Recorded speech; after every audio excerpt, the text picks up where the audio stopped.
हमारे हालात सच में 10 साल पीछे चले गए। नहीं संजय अवस्थी जी, मैं सच बता रहा हूँ। देखो, आपने अपनी कुर्सी की पेटियां बांध लो। ये फ्लाइट ऐसे उड़ेगी, ये ऐसे उड़ेगी कि जिसको जो खाना पीना पहले ही खा पी लो, क्योंकि माननीय मुख्यमंत्री जी की जैसी रफ्तार है तो पक्का ये क्रैश होगी। मेरा ही आपसे सबमिशन है कि प्लीज, और सरकार से, for the sake of God, मतलब कुछ करो। ऐसे खाम खा आप लोगों ने सच्चाई में हमें बर्बाद कर दिया। माननीय मंत्री जी पीडब्ल्यूडी वाले भी यहाँ बैठे हुए हैं। माननीय मंत्री जी गए 30 साल, हमें भी बहुत उम्मीद थी और इनको भी उम्मीद थी। एक डबल लाइन ब्रिज बनाया था, मंत्री जी वहां से गुजर गए पर पट्टिका नहीं लगाई।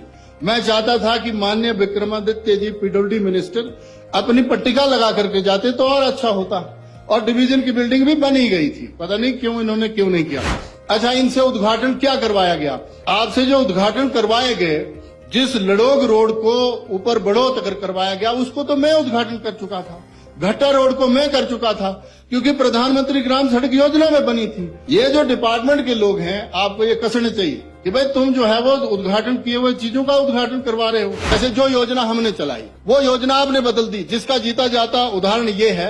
अब अटल आदर्श विद्यालय जो है वो हमारी सरकार ने बनाने शुरू किया, आपने उसको बना दिया। वो आप तो गांधी लगाते हैं हर स्कीम में। क्या स्कीम थी? राजीव कुछ, हाँ, वो गांधी गुंदी ले आते हैं। नहीं, उसमें क्या है कि आपको फोकस करना चाहिए था कि भाई अटल पे फोकस कर लेते हैं, गांधी जी को उसको साथ जोड़ देते हैं। तो बेसिक फंडा तो शिक्षा देना है, बेसिक फंडा तो शिक्षा देना है। For the sake of quality education in government schools, असर का सर्वे पढ़ रहे थे, annual status of education report का सर्वे पढ़ रहे थे। उन्होंने आधा पढ़ा, उसको पूरा पढ़ते तो उसमें सारा पता लग जाता। मैं बोलूंगा तो फिर बड़े सारे लोग नाराज हो जाते हैं, इसीलिए मैं वो आज नहीं बोलूंगा, वो लास्ट के साल में बोलूंगा। बड़ा दबाव है मेरे ऊपर, संजय अवस्थी जी का दबाव रहता है। ये हमारे कप्तान थे ना, इसीलिए क्रिकेट मैच वो भी हारे हम, कितनी बाइडें फेंकी। आज स्पेशल ट्रीटमेंट हमें दो, क्योंकि हमारे हालात सच में, आप तो खुद वहां जाके आए, कई फ्रेजाइल एरिया ऐसे हैं जहां पर लूज डाटा है और वहां पर सड़क का टिकना बड़ा मुश्किल हुआ। धन्यवाद व्यक्ति हैं। ठहरो तो अभी बाइंड अप करता हूँ, आपकी प्रशंसा करूंगा। अब इस चर्चा में भाग लेंगे माननीय सदस्य डॉक्टर हंसराज जी।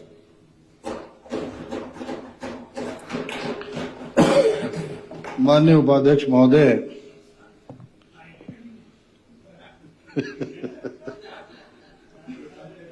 माननीय बुटेल साहब बाहर चले गए, आ जाएंगे। ये जो माननीय गवर्नर साहब से 1 घंटा और 27 मिनट अभिभाषण दिलवाया गया, उसमें एक बहुत जबरदस्त टेक्निक जो है वो आप लोगों ने लगाई है। और वो टेक्निक ये है, जब मैं कॉलेज में पढ़ाया करता था, एक मेरा मित्र था, वो कहता था, यार आर्ट्स में जब हम लोग पढ़ते थे, 2001-2 से पहले की बात है, कि आर्ट्स में पढ़ते हुए हमारे नंबर नहीं आते। मैं बड़ी अथाह मेहनत करता हूं और कोशिश भी पूरी करता हूं कि सारा कुछ बेहतर तरीके से करूं, और पेपर अटेम्प्टेशन भी नहीं होती मेरी। तो कोई और साथ में था, उसने कहा, यार तेरे को फार्मूला नहीं आता, मैं तेरे को फार्मूला बताता हूं। जो फार्मूला सरकार ने यहां लगाया है, ऐसा ही फार्मूला उसको उसने बताया। उसने कहा कि तुम जो क्वेश्चन पेपर कर रहे हो, मान लो तुमसे कहा गया कि भाई हिमाचल कैसा है, तो तुमको जो है वो अब हिमाचल का व्याख्यान करना है पूरा उसमें। और 20 नंबर का क्वेश्चन होता था, अगर हमारे टाइम के पढ़े हुए लोग हैं तो 20 नंबर का क्वेश्चन करने के लिए 5-5 पेज तो हम लोगों को भरने ही पड़ते थे। आर्ट्स वालों को जबरदस्ती होती थी, तभी वो 40 शीटें भरी जाती थी। तो फिर हम लोगों को उस मित्र ने कहा कि ये फार्मूला मेरे गुरुजी ने बताया है कि तुम ये करो कि पहले लिखो इंट्रोडक्शन, उसमें इस क्वेश्चन का पूरा वृत्तांत दे दो, आधा पेज दो, उसी से हो जाएगा। फिर उसके बाद कहो कि main definition of the question, फिर उससे जो है 1-8 पेज और निकल जाएगा। उसके बाद उसने कहा कि main points of the question, ये करो 1 पेज, इससे चला जाएगा। और उसके बाद जो है कि elaboration of these all points, मतलब एक्सप्लेनेशन कर दो। फिर एक पॉइंट को उठाते जाओ और उसको एक्सप्लेन करते जाओ, और उससे जो है तुम्हारे पास 2-3 पेज और भर जाएंगे। और उसके बाद जो है वो लास्ट में तुम जो है वो कि I conclude all the points in such manners. अब देखो, गवर्नर साहब से भी इन्होंने क्या करवाया शुरू में ही, कि मैं मेरी सरकार के कार्य करने के तरीके को भी इंगित करना चाहूंगा। और तरीके को इंगित कैसे किया उन्होंने? ये जो पॉइंट डाले इन्होंने 5-6 शुरू में ही। और देखो गजब की बात क्या है माननीय उपाध्यक्ष महोदय, शुरुआत जो की इन्होंने एक दो लाइन तो बड़ी अच्छी डाली, पंडित दीनदयाल उपाध्याय साहब की भी लाइन उठा दी। उनको लगा कि ऑपोजिशन वाले शायद पंडित दीनदयाल उपाध्याय और श्यामा प्रसाद मुखर्जी को बहुत मानते हैं, तो शायद इस लाइन से जो है वो इस जो माननीय गवर्नर साहब से जो भाषण पढ़वाया जा रहा है उसको थोड़ा सुनेंगे। हम तो सुन रहे थे फिर भी, लेकिन इनके अपने बंदे ही नहीं सुन रहे थे। और जो अर्थशास्त्री हमारे यहाँ पठानिया जी अर्थशास्त्र हमें सिखा के गए, वो बड़ा जबरदस्त सिखाया है। अपना बैंकिंग का जितना भी इनका एक्सपीरियंस है इतना गजब तरीके से निचोड़ा है यहाँ पर कि मैं तो खुद कंफ्यूज आ गया, जो जैसे यूपी में बोलते हैं। गजब तरीका है भाई साहब। पर उसके बावजूद भी मिनिस्टर बनने के चांसेस हैं नहीं इनके, क्योंकि आज इनसे भी कहा गया कि भाई जाओ और जा करके तुम प्रेस कॉन्फ्रेंस आज आप करो। ये भी खुश, मुख्यमंत्री जी भी खुश। और दूसरा फार्मूला बुटेल साहब को दिया हुआ है। मैं जो बुटेल साहब को देख रहा था, इन्होंने शिक्षा मंत्री जी भी चले गए, अब काम करते रहे शिक्षा मंत्री जी, संसदीय क्या थे वो बनाए हुए कार्य मंत्री। ये तो बेचारे क्या करते, ये तो पीछे देखते ही रहते थे। पर हाँ, बड़ा भारी मन था इनका। और उस मन से जब बोल रहे थे, अब हम तो ये भी नहीं बोल सकते नहीं, शिक्षा मंत्री जी बड़े अच्छे आदमी है।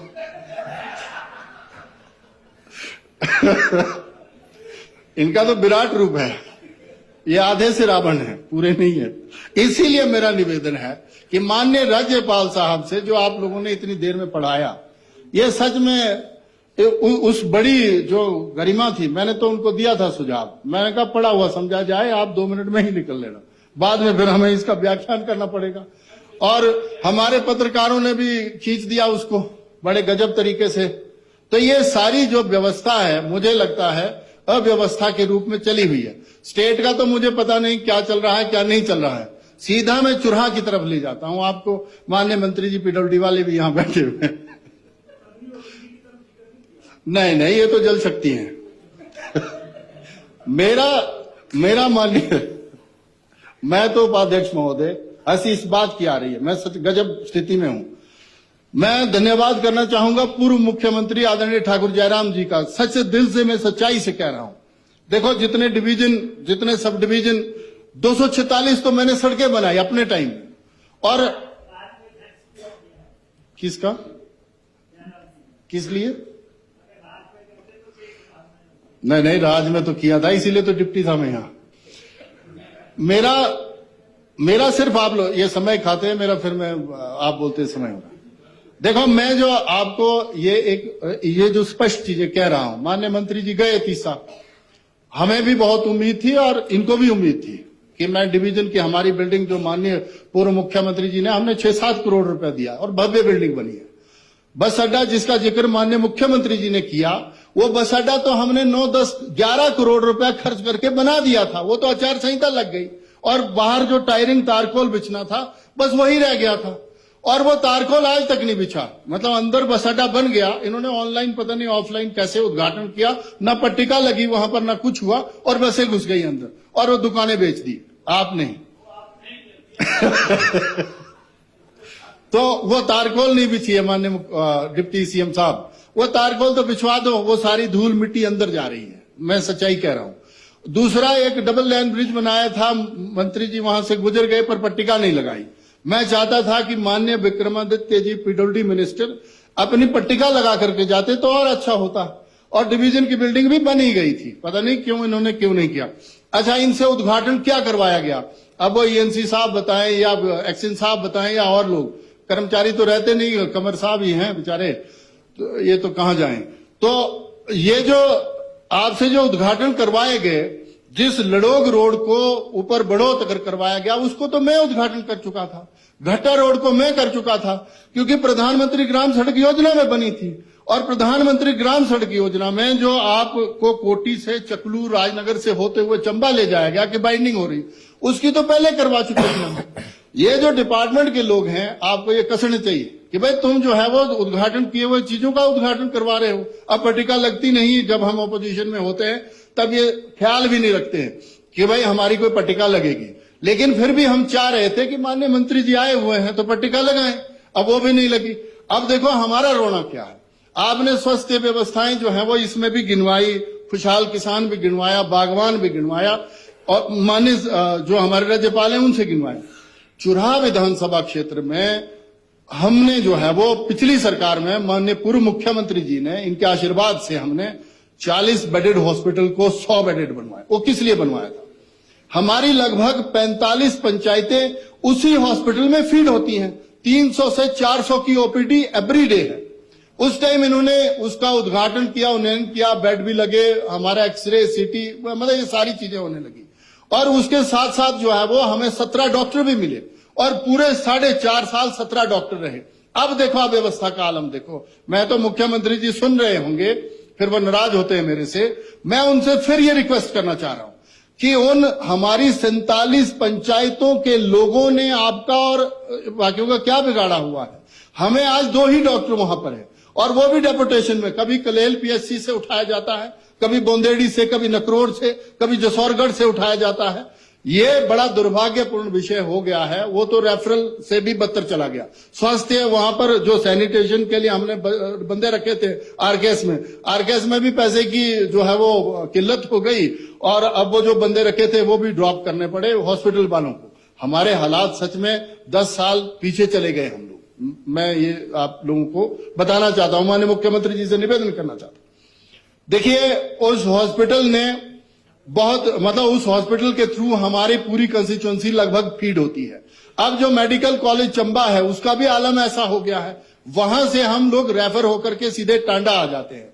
तो स्वास्थ्य सेवाएं भी माननीय उपाध्यक्ष महोदय हमारी बहुत चरमराई हुई है। इसका जिक्र अगर माननीय राज्यपाल जी के अभिभाषण में करवा देते तो वही अच्छा होता। अब देखिए आज कल एक खबर छपी थी जो मैंने इस मोबाइल में मेरे को किसी ने भेजी कि आजकल वो लगी हुई है बच्चों की परीक्षाओं में बिजली बोर्ड का डिवीजन ले रहा है बच्चों की परीक्षाएं। मतलब मेरी लगभग 6 पंचायतें ऐसी हैं जहां पर हमारे उन गांव में लाइट की व्यवस्था ही नहीं, मतलब लाइट है ही नहीं।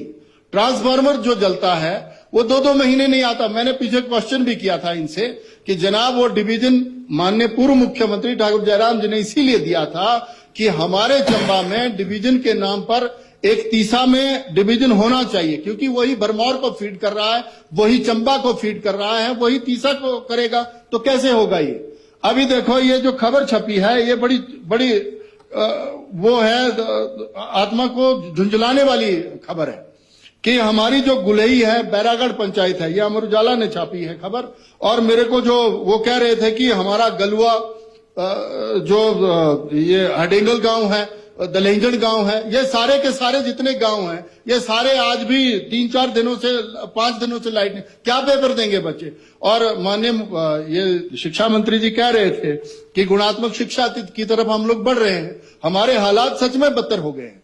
हमारा डिवीजन डीनोटिफाई किया बिजली बोर्ड का। हमने कहा भाई दूसरे हिमाचल की तरह हमें मत ट्रीट करो। हम लोग एस्पिरेशनल इसीलिए हैं कि हमारे वहां व्यवस्थाएं नहीं हुई हैं, इसीलिए रोज चिल्ला के बोल रहे हैं। और ऊपर से अब वो जो एस्पिरेशनल ब्लॉक है सिर्फ तीसा और पांगी रह गया, हमारा पांगी।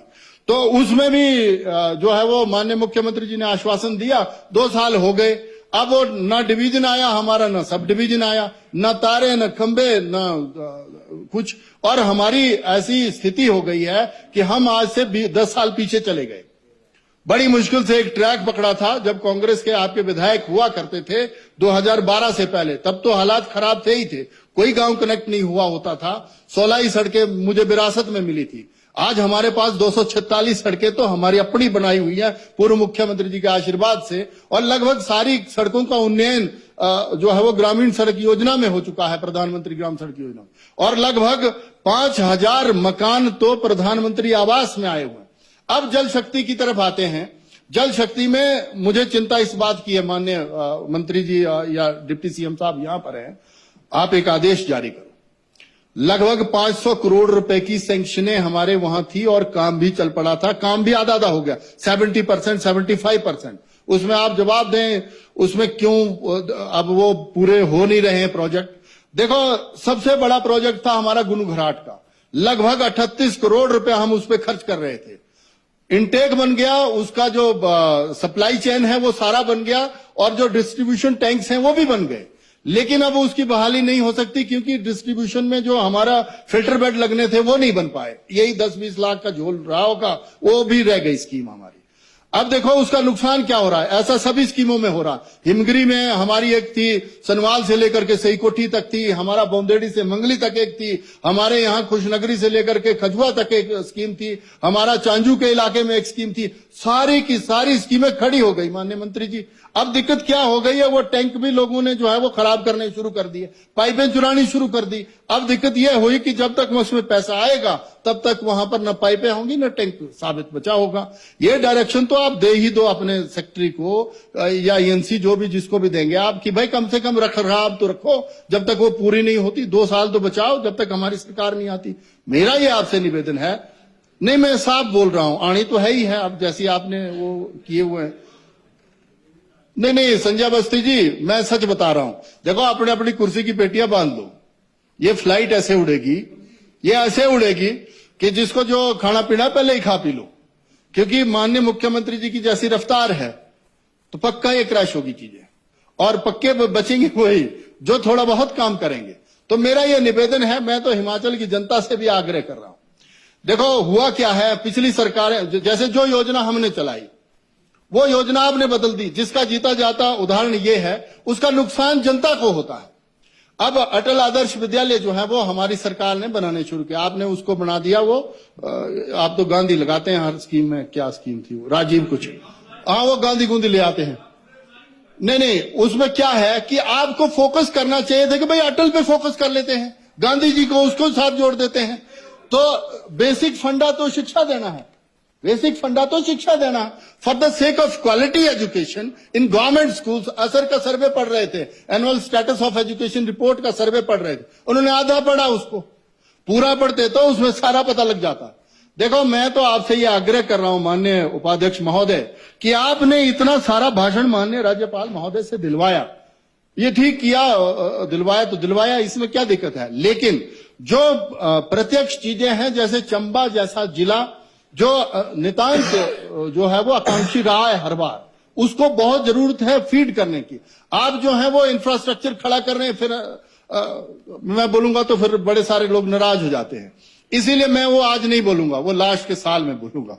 तो मेरा ये निवेदन है कि अभी तो जो आएगी सो आएगी स्थिति, सर खुल के नहीं बोल पा रहा हूं मैं वैसे ना, जैसे तो मेरा ये निवेदन है आपसे, ये आग्रह है कि बड़ा दबाव है मेरे ऊपर, संजय बस्ती जी का दबाव रहता है। ये हमारे कप्तान थे ना, इसीलिए क्रिकेट मैच वो भी हारे हम, कितनी बाइटें फेंकी आपने। इसीलिए मेरा ये निवेदन है आपसे कि माननीय मुख्यमंत्री जी इस तरफ जरूर इंटरवीन करें कि उस विधानसभा क्षेत्र को स्पेशल विधानसभा ट्रीट करें, और वहां के स्वास्थ्य के लिहाज से, शिक्षा के लिहाज से, ट्रांसपोर्टेशन के लिहाज से, सड़कों के लिहाज से, और अभी जो हमने कार्य शुरू किए हैं, अभी जैसे सब मिनी सेक्रेटरीट का हमने पैसा ले लिया था, माननीय पूर्व मुख्यमंत्री जी ने सच में पैसा दे दिया था, टेंडर बड़ी मुश्किल से करवाया है। पीडब्ल्यूडी मिनिस्टर साहब से निवेदन है, आपका विभाग ही उसको एग्जीक्यूट करेगा, टेंडर हुआ है, किसी को निकला भी है, बोलना भाई काम ही शुरू कर दे यार।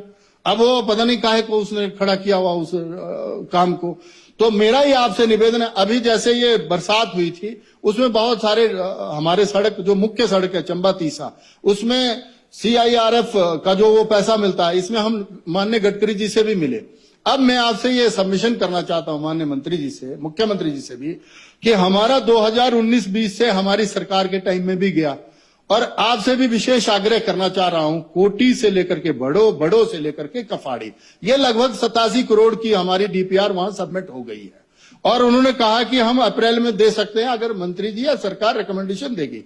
आप स्पेशल ट्रीटमेंट हमें दो, क्योंकि हमारे हालात सच में, आप तो खुद वहां जाके आए, कई फ्रेजाइल एरिया ऐसे हैं जहां पर लूज टाटा है और वहां पर सड़क का टिकना बड़ा मुश्किल हुआ है, तो वहां पर हमें स्पेशल। और इस बार जो बारिश हुई है उसने भी बहुत डैमेज किया है, हमारी बैरागढ़ की सड़क में 2-3 डंगे गिर गए हैं, जिस तरफ मेरा भी घर है। दूसरी तरफ जो हमारी आयल की तरफ तो बस भेजते थे हम 2 साल पहले, लेकिन अब जो है वो वहां पर एक छोटी गाड़ी भी नहीं जाती, ये नकरोड से लेकर के। अभी जो है वो हमारे चांजू की तरफ जो है वो ये चलड़ा और भुलीन की तरफ हम जाते थे, लेकिन उस तरफ भी हमें दिक्कत हुई है। मेरा ये आपसे निवेदन है माननीय उपाध्यक्ष महोदय, क्या हुआ? अच्छा ठीक है, मैं सोचा पता नहीं क्या हो गया। तो मेरा ये, हाँ चंबा की, मेरा ये आपसे सबमिशन है कि प्लीज और सरकार से for the sake of God मतलब कुछ करो। ऐसे खा आप लोगों ने सच्चाई में हमें बर्बाद कर दिया। मतलब हमने एक ट्रैक पकड़ा था, स्पीड पकड़ी थी। अब बिलासपुर में अगर मान लो डेवलपमेंट नहीं होगी तो बिलासपुर तो दिल्ली से भी चल रहा है, वैसे भी चलेगा। अच्छा, हमीरपुर में मुख्यमंत्री जी हैं, वो वैसे ही चलेगा। शिमला में सरकार बैठती है तो इनके आला ऑफिसर्स यहीं के हैं, तो कुछ ना कुछ रहता ही है, एरियाइज्म, ये इज्म, वो इज्म, उसमें चले रहते हैं। लेकिन हमारी सुध कौन ले? पंगा तो ये हुआ है। इसीलिए मेरा ये निवेदन है माननीय स्पीकर साहब से। स्पीकर साहब भी भटियात की तरफ फैल गए ज्यादा, तो मेरा ये निवेदन है आपसे। स्पीकर साहब तो अब क्या बताऊं मैं, मेरा इनसे भी निवेदन है। महाजन साहब तो आप नहीं भेजे हैं इधर, तो महाजन साहब काम कर रहे हैं, बहुत जबरदस्त काम कर रहे हैं दिल्ली में। वो तो अग्निहोत्री जी को ज्यादा पता है। मेरा ये निवेदन है सरकार से कि ये जिस तरह से माननीय शिव प्रताप शुक्ल जी से झूठ बुलवाया गया, मैं तो चाय पीते पीते भी उनको बोल रहा था कि आपको सच में ये नहीं पढ़ना चाहिए था, क्योंकि ये तो हर गजब पढ़ाते हैं खामखा का, और जो है नहीं वो पढ़ना काहे को भाई। अब आप लोगों की तो मजबूरियां हैं। बुटेल साहब की मैं समझ सकता था, क्योंकि गोकुल भाई साथ साथ होते, जोर से उनको चिल्लाना पड़ेगा, उनकी तो मजबूरी है। और मैंने तो कहा है, देखो ऐसा है ना, माननीय मुख्यमंत्री जी का है अपना फार्मूला।